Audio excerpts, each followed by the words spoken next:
Celeb Savant is a career retrospective type interview focusing on singers, actors, and industry experts. Join Barrett Edelstein now as he dives into the entertainment world.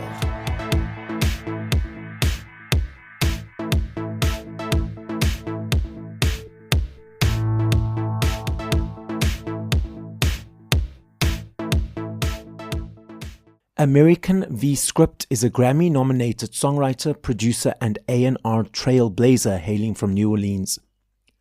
A creative force behind hits by Chris Brown, Dana Lee, and Eric Bellinger, he also serves as head of A&R for Rodney Darkchild Jerkins. As founder of Super Friend Music and Believe Dat Music Group, VScript has earned multiple gold and platinum plaques and played a key role in discovering viral sensation Jake. In 2022, he launched his own sound, Afro Bounce, a powerful fusion of Afrobeat and New Orleans Bounce, designed to move bodies and build bridges across cultures. South African Luke Goliath is a multi-genre producer, lead guitarist, DJ, and graphic artist, with a sharp focus on electronic music, Afro House as an artist. He blends diverse influences to craft a distinct and boundary-pushing sound. Luke has collaborated with artists like Shakana, Loyiso, Eric Bellinger, VScript, Rourke Bailey, and Musa Keys, earning recognition in both local and international music scenes. He is also published by Rodney Darkchild Jerkins, a testament to his impact as a producer and songwriter. Up next on Celeb Savant, discussing their journey in the entertainment world, and more about their latest collaboration, How You Move, is VScript and Luke Goliath. So where are you guys and how are you doing? Good. We're in Cape Town. South Africa, Cape Town. VScript, how did you choose your stage name? Where does it come from? It comes from because, a lot of people used to call me, when I first started songwriting, they used to say my songs were so descriptive that it was like a movie script. Yes. So then I took the first initial from my first name and then added to VScript. So that's how I got my writing name, my artist name, and songwriting name. Okay, so heading to Luke now. Luke, at what age, where there's a child or teenager, did you think, cool, you want to be creating music in this world, and how did that journey progress? I was in grade 6. We had a careers day, and I was like, I think 2 nights before the careers day, I was like, yo, what do I want to be with my life? And I was like, I want to be a rock star. And then even when I went to school, I was wearing like skinny jeans. I painted my nails black. I was wearing like my mom's eyeliner. And yeah, I was pretty much the laughing stock that day because everyone came dressed as like doctors and astronauts and like different shit. And then I was there, like, yeah, in tight jeans and black nails. So when everyone was laughing at you, how did you just brush that off, or did that affect you in a way? I think it motivated me more to pursue it. And so from that stage, what were the next steps? So you got out of school. How did that concept and idea come to you doing it professionally? So I obviously had no idea how I was going to do it. I just knew, okay, cool. First step, I need to learn to play an instrument if I want to be a rock star. So I picked up the guitar, started learning that. I was in a few bands. That didn't work out because no one was as committed as me to the whole music thing. And I remember I went to go study. I was at college studying design, and my dad said, "This is the last thing I'm going to get you." And it was a MacBook. So I got the MacBook. I found GarageBand on there, and then I realized, yo, I can record all my guitar parts. And then I later figured out I could record drums. And then I was like, yo, I can be the whole band. I don't need a band anymore. And then, yeah, I got into production from there. So VScript, heading over to you, at what age, whether as a child or teenager, did you think, cool, I want to be in this world? And how did that journey progress? So for me, it started with choreography. It started with dancing. Okay. So started up there from high school, was dancing, and I was into poetry. So I was always into arts. So, and every Sunday, my dad was a record collector. So my dad used to collect like the Isley Brothers, Rick James, Marvin Gaye, Smokey Robinson, Sam Cooke. So that was our rich Sunday ritual every Sunday, listening to music. So music was always embedded into me. So, and if currently, music and dancing go together. It's like husband and wife. So me and my brother used to go around the talent shows in New Orleans. We used to win all the talent shows and dancing. One time we won this situation to where we won this big talent show where we got to, with our group, we got to open up and dance with Omarion's choreographer. Once I figured out, I wasn't gonna go full throttle with dancing, I went back to poetry. So then I met one of my mentors, Diesel Harrison, who did Lollipop for Lil Wayne and Mrs. Officer for Lil Wayne on the Carter 3. He heard one of my poems. He was like, "Yo, your poems has a rhythm." So he was like, "Bro, you should, let me show you how to write melody and master it in a songwriting form." And then when that happened, that was around, I was like 21, 22. And then from there on, I ain't write another poem. Everything been songs ever since. What is the difference between writing a poem and writing a song? Poetry is you read, it's just words without melody, without melodic. So the difference with song Matt, you had to learn how to write in bars, writing pre-hooks, writing the formula that we write in, and master melody. You know what I'm saying? Master melody and stuff like that. And more structure. It's more structured than a poem is just actually just writing versus a song is how, it's broken down into structure. But the most part is learning how to perfect melody. So once I learned that was it. That was the difference between the two for me. Luke, how do you create a song? I pick up an instrument or I'll flip through samples until I find something that sticks, and then from there we'll just like start building on that idea. But I think like for me, as far as music's concerned, melodies like melody and chords, I feel like those are the two most important things for me. So like there's oftentimes we'll have sessions where we don't even add drums. As long as we have like a strong chord line and a melody line, we can complete an entire song and come back to drums afterwards. Because it's like Fidel said, the chords, we need the chords first because the chords are like the coordinates to the entire song. V, anything to add? Your creative process in creating a song, how's that for you? Same thing, melody first. Melody first before I even think about what I'm going to say. Because melody is the most powerful part of the song. That's what makes us remember the song. That's what makes the song catchy. And then lyrics come second for me. So melody first. I hear a track. Luke may pull up a track. I lay down a melody and I structure it out all the way in my head, from my hook to pre-chorus to hook. So it's a formula. Okay, so you're both referencing melody. I'm not sure if you guys are aware of NLP. So NLP is neuro-linguistic programming. So this is the way people process information. Each of us have a dominant one. There's a secondary and tertiary. So something kicks in for each of us as a young child, which allows us to put these into place. Dominant means that you'll be in it most of the day. Secondary, maybe a couple of hours, and tertiary, maybe half an hour, if at all. Now, there are three processing skills, namely visual. So visual people process information through creating pictures in their mind. Auditory people, it's about the words, the sentences, and the paragraphs. So they understand the word, put it into a paragraph or sentence, and so forth. Then you've got kinesthetic people, which is about the emotion, the energy, the tone of voice, and those type of elements. Now, Luke, you first, focusing specifically on music. When you're listening to songs of your own or by other artists, are you seeing pictures? Is it about the lyrics or is it about the emotion? I definitely see pictures. Like, especially when it comes to like more personal projects, I like sunsets. I like songs that remind me of sunsets. So always like deep reverbs, things that are very washed out. I like that because it reminds me of a sunset. It's almost like it's underwater, if that makes sense. Okay. And V, for you, what is it also visual or is it emotional or is it our audio?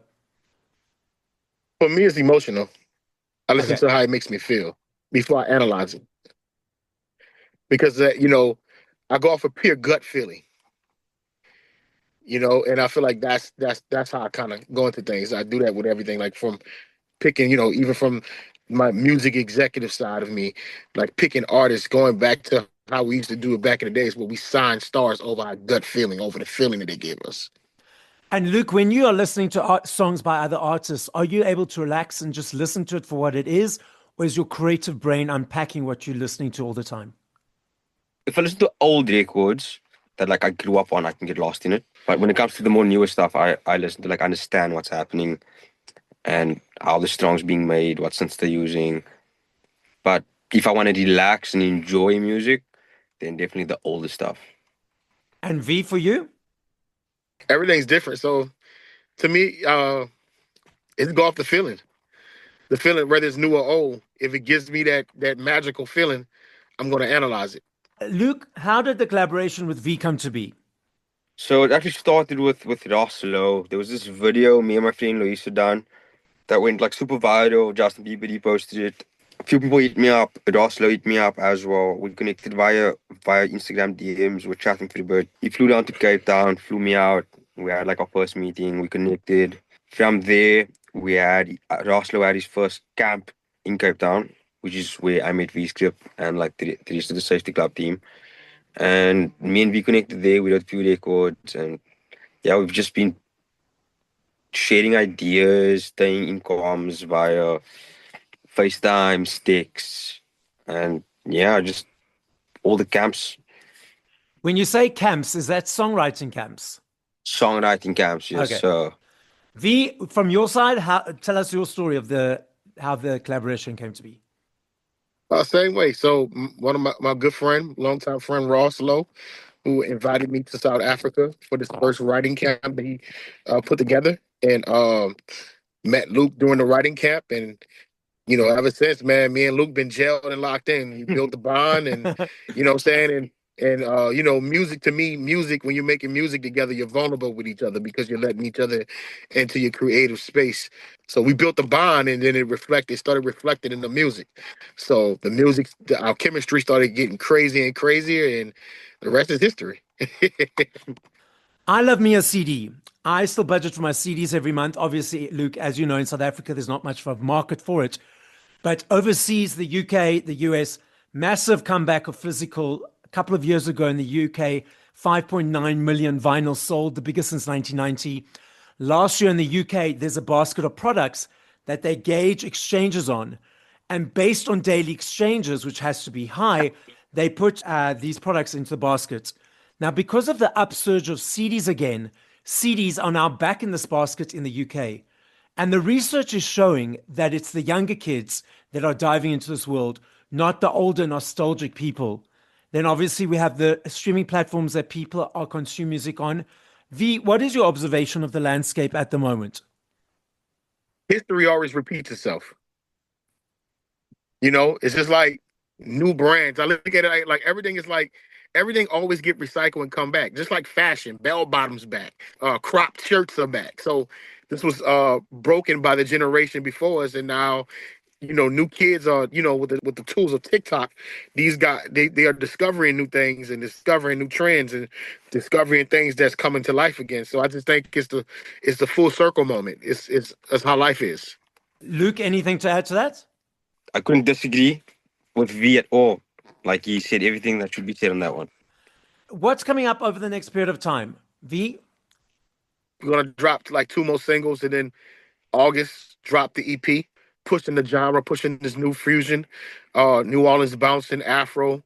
Whether it's New Orleans Bounce mixed with house, mixed with Afro beats, I'm a piano. So we're pushing the genre of bridging the gap between culture. And I'm super excited because this is how we connect. This is how we connect culture, we connect with people. I think the world is big, and my big brother Rodney Jerkins used to always tell me, like, yo, think big, think beyond where you're from. Say my name would have never been made if he didn't go to London and walked in a club and heard a certain instrument that inspired Say My Name. So I took that what he said to heart, and that's what happened when I came to South Africa. Luke, how do you feel it's important to cross-pollinate genres from different cultures to bring people together? I think it's very important right now, just because so much music has been made already.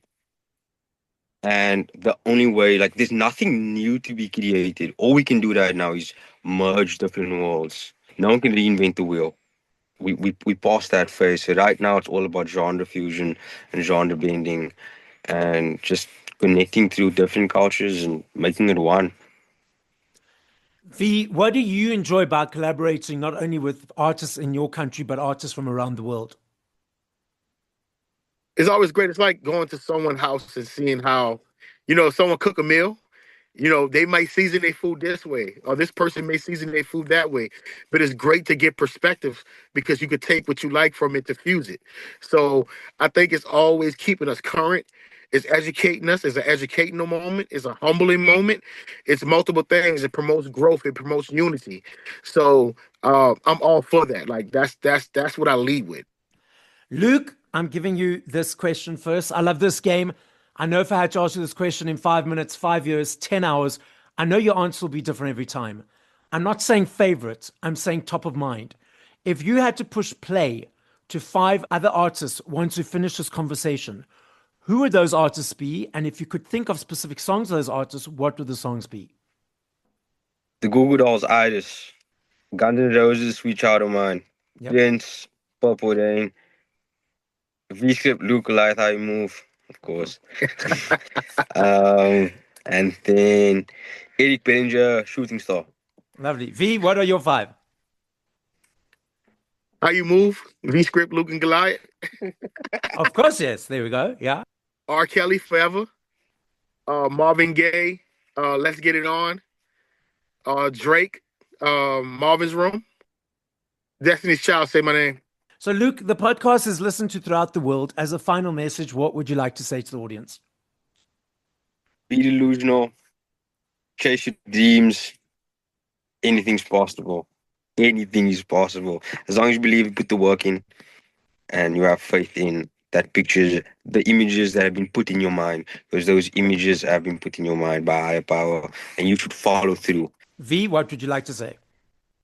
I like to say to everybody that's listening, if you have a dream, whatever your goal is, always keep in mind of the dream, but always be open-minded to the destination, to the dream changing. It doesn't matter how you get there as long as you get there. So don't get stuck on one way to get there when there's multiple ways to get there. Thank you for listening to this episode of Celeb Savant. Please follow Barrett on TikTok, Instagram, YouTube, and Facebook at Celeb Savant. That's CelebSavant.